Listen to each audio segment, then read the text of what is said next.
So, Iain Stewart, thank you very much for being here with me today. I want to ask you, what have you been seeing being done in terms of gender equity here in the UK?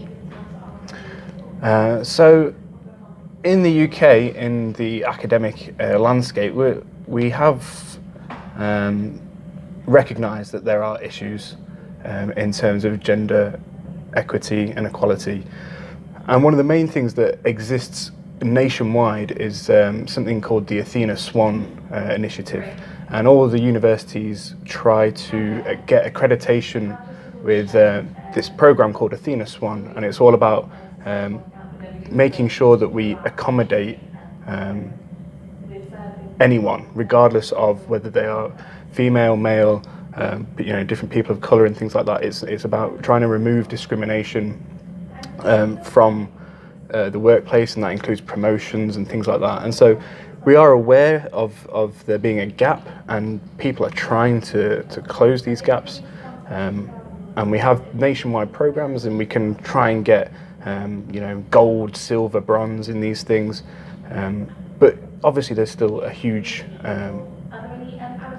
issue to address, and that issue moves much wider globally, because although I can see this in the UK, so we can't just segregate our little UK bubble from the rest of the world. We have to think about it a lot more widely, and I think the point is about equity. I think from a lot of male perspectives, we can try and promote equality and say, oh, we're giving women the same opportunities as men. But I think what we have to be more aware of as men is that giving the same opportunity is not necessarily the same as giving someone the same chance.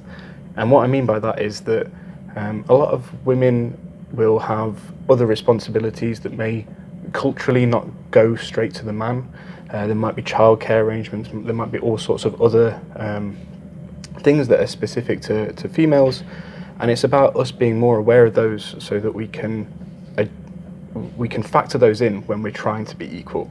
I think if we ignore the fact that there are added responsibilities and dependencies on women, then we're not really giving them the same chance that men get. I have a question for you. Sure.